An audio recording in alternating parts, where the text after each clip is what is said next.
High command ಹೋಗಿದೆ, ರಾಹುಲ್ ಗಾಂಧಿ ಹೋಗಿದೆ, ಒಂದೇ ಕಡೆ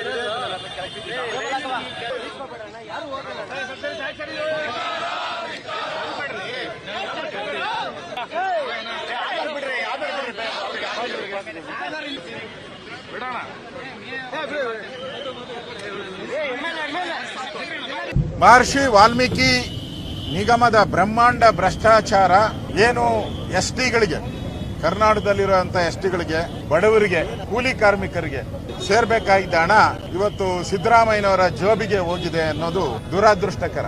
ಇಂಥ ಒಂದು ನೀಚ ಸರ್ಕಾರ ಕರ್ನಾಟಕದ ಇತಿಹಾಸದಲ್ಲಿ ಬಂದಿಲ್ಲ.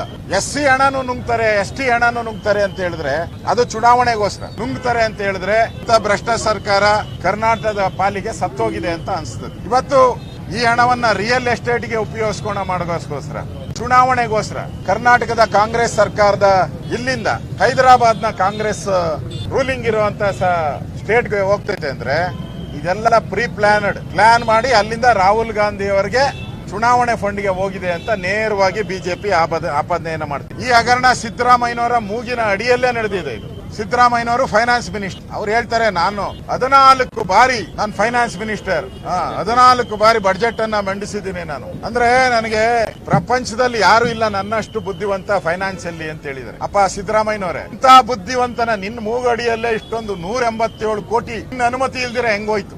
ಮೂಗಿನಡಿಯಲ್ಲೇ ಇಷ್ಟೆಲ್ಲ ಅವ್ಯವಹಾರ ಆದ್ರೂ ನೀವು ಫೈನಾನ್ಸ್ ಮಿನಿಸ್ಟರ್ ಆಗಕ್ಕೆ ಲಾಯಕ್ಕ ಅಲ್ಲ ಅನ್ನೋದನ್ನ ನೀವು ಯೋಚನೆ ಮಾಡ್ಬೇಕು. ಈ ಸ್ಕ್ಯಾಂಡಲ್ ನಾಗೇಂದ್ರನ್ ಸ್ಕ್ಯಾಂಡಲ್ ಅಲ್ಲ. ಅವನು 20% ಕಮಿಷನ್ 20% ತಗೊಂಡಿದ್ದಾನೆ ಅಷ್ಟೇ. ಇನ್ನು 80% ಮುಖ್ಯಮಂತ್ರಿಗೆ ಹೋಗಿದೆ. ಗೌರವಾನ್ವಿತ ರಾಜ್ಯಪಾಲರನ್ನ ಎಲ್ಲ ನಮ್ಮ ಶಾಸಕ ಮಿತ್ರರೊಂದಿಗೆ ಭೇಟಿಯನ್ನ ಮಾಡಿದ್ದೇವೆ.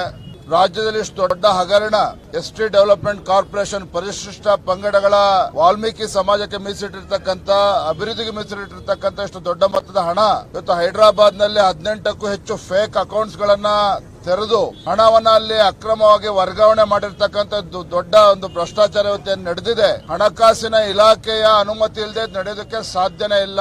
ಮಾನ್ಯ ಮುಖ್ಯಮಂತ್ರಿಗಳೇ ಇದು ಹಣಕಾಸಿನ ಒಂದು ಇಲಾಖೆಯನ್ನ ನಿರ್ವಹಿಸ್ತಾ ಇರ್ತಕ್ಕಂಥ ಸಂದರ್ಭದಲ್ಲಿ ಮುಖ್ಯಮಂತ್ರಿಗಳ ಗಮನಕ್ಕೆ ಬರ್ದೇನೆ ಈ ಒಂದು ದೊಡ್ಡ ಹಗರಣ ನಡೆಯೋದಕ್ಕೆ ಸಾಧ್ಯ ಇಲ್ಲ. ಹಾಗಾಗಿ ಕೇವಲ ಸಚಿವರ ರಾಜೀನಾಮೆ ಪಡೆದುಕೊಂಡ್ರೆ ಇದಕ್ಕೆ ನ್ಯಾಯ ಸಿಗೋದಿಲ್ಲ. ಮುಖ್ಯಮಂತ್ರಿಗಳು ಸಹ ಇದಕ್ಕೆ ನೇರ ಹೊಣೆಗಾರರಾಗ್ತಾರೆ. ಮುಖ್ಯಮಂತ್ರಿಗಳ ರಾಜೀನಾಮೆನೇ ಪಡೆದುಕೊಳ್ಬೇಕು ಅಂತೇಳಿ ಮಾನ್ಯ ರಾಜ್ಯಪಾಲರನ್ನು ನಾವು ತಿಳಿಸಿದ್ದೇವೆ. ಬಹುಶಃ ರಾಜ್ಯದ ಇತಿಹಾಸದಲ್ಲಿ ಇಷ್ಟು ದೊಡ್ಡ ಭ್ರಷ್ಟಾಚಾರದ ಪ್ರಕರಣ ಇದೆಂದೂ ಕೂಡ ಆಗಿರ್ಲಿಲ್ಲ, ನಡೆದಿರಲಿಲ್ಲ. ಹಾಗಾಗಿ ಮಾನ್ಯ ಮುಖ್ಯಮಂತ್ರಿಗಳು ಹಗರಣ ನಡೆದಿಷ್ಟು ದಿನಗಳು ಆದ್ರೂ ಸಹ ಸಚಿವರ ರಾಜೀನಾಮೆನ ಪಡೆದುಕೊಳ್ಳಕ್ಕೂ ಕೂಡ ಹಿಂದೆ ಮುಂದೆ ನೋಡ್ತಾ ಇದ್ದಾರೆ. ಸಿಬಿಐ ತನಿಖೆ ಒತ್ತಾಯ ಮಾಡಿದಾಗ ಅದಕ್ಕೂ ಕೂಡ ಅವರು ಮಣದಿಲ್ಲ ಅಂತ ಹೇಳಿದ್ರೆ ಇದ್ರ ಸ್ಪಷ್ಟವಾಗಿ ಗೊತ್ತಾಗ್ತದೆ. ಹಣಕಾಸಿನ ಇಲಾಖೆ ಹಾಗೂ ಹಣಕಾಸಿನ ಇಲಾಖೆನ ಹೊತ್ತಿರ್ತಕ್ಕಂಥ ಮಾನ್ಯ ಮುಖ್ಯಮಂತ್ರಿಗಳು ಸಿದ್ದರಾಮಯ್ಯನವರು ಅವರ ಗಮನಕ್ಕೆ ಬರದೇನೆಷ್ಟು ದೊಡ್ಡ ಹಗರಣ ಆಗೋದಕ್ಕೆ ಸಾಧ್ಯನೇ ಇಲ್ಲ.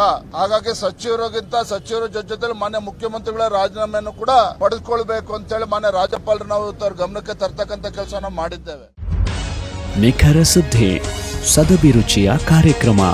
ನೀವು ನೋಡ್ತಾ ಇದ್ದೀರಾ ಕಹಳೆ ನ್ಯೂಸ್, ಸಮಾಜದ ಜಾಗೃತಿಗಾಗಿ ವಸ್ತುನಿಷ್ಠ ವರದಿ.